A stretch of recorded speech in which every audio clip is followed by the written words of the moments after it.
পাটনা খুনে বাংলা থেকে আটক 10, মোবাইল ফোনের টাওয়ারের সূত্র ধরে নিউ টাউনে অভিজাত আবাসন থেকে আটক 5 সন্দেহভাজন। রাতে আনন্দপুর থেকে আটক করা হয় 5 জনকে, বাজেয়াপ্ত অভিযুক্তদের গাড়ি। পাটনা খুনে তদন্তকারীদের নজরে পুরুলিয়ার জেলে বন্দী দুষ্কৃতী শেরু ওরফে ওঙ্কার। অভিযোগ, হাসপাতালে বন্দী চন্দন মিশ্রকে খুন করার বরাত পেয়েছিল শেরুই। বীরভূমে মল্লারপুরে তৃণমূল নেতা খুন। তৃণমূল নেতা বাইতুল্লাহ শেখকে বোমা মেরে খুন করে দুষ্কৃতীরা। ঘটনার সময় চায়ে ঠেকে বসে চা খাচ্ছিলেন ওই তৃণমূল নেতা। কেন খুন তদন্তে মল্লারপুর থানার পুলিশ, গ্রেপ্তার 1। জোকাকাণ্ডে অভিযুক্তকে জামিন দিল আলিপুর আদালত। অভিযোগ করেনি তরুণীর বিরুদ্ধে অসহযোগিতার অভিযোগ।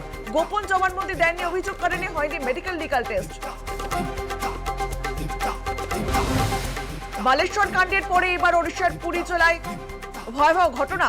বাইবার গ্রামে 15 বছরের কিশোরীকে আগুনে পুড়িয়ে মারার চেষ্টা করল 3 দুষ্কৃতী। ভুবনেশ্বর এইমসে সংকটজনক অবস্থায় চিকিৎসাধীন। ওড়িশার এই ঘটনায় প্রধানমন্ত্রীকে নিশানা তৃণমূলের। আপনি বেটি পড়াও বেটি বাঁচাও বলেছিলেন। ওড়িশায় এই কি আপনাদের শাসনের উদাহরণ? তো মন্ত্রী শশী পাজার। ভিন রাজ্যে বাংলাভাষীদের হেনস্থা অব্যাহত। ওড়িশায় কাজে গিয়ে আটক দক্ষিণ 24 পরগনার রায়দিকে 16 জন বাসিন্দা। ওড়িশা প্রশাসনের সঙ্গে যোগাযোগ রাজ্যের, মুক্তি সবাইকেই। বিজেপি শাসিত মহারাষ্ট্রে 7 মাস ধরে জেলে বন্দী রানাঘাটের 2 যুবক।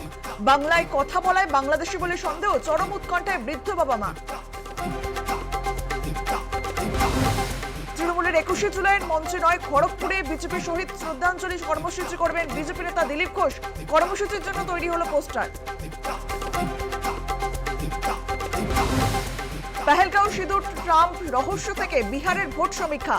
বাদল অধিবেশনে ঝড় তোলার ইঙ্গিত দিল ইন্ডিয়া জোটের বৈঠক। বৈঠকে পৌরোহিত্য করেন কংগ্রেস নেত্রী সোনিয়া গান্ধী। যোগ দিয়েছিলেন অভিষেকও। টিকিট কাটা নেই বচসা, সিআরপিএফ জওয়ানকে মারধর পুণ্যার্থী কাওয়ার যাত্রীদের। মাটিতে ফেলে লাথি খুশি। উত্তরপ্রদেশের মির্জাপুরের স্টেশনের এই ঘটনা। লস্করি তৈবার ছায়া সংগঠন দ্য রেজিস্ট্যান্ট ফ্রন্টকে জঙ্গি সংগঠন ঘোষণা আমেরিকার। মার্কিন পদক্ষেপকে স্বাগত জানালো নয়াদিল্লি। ভারতের বিদেশ মন্ত্রকের তরফে এই বিবৃতি।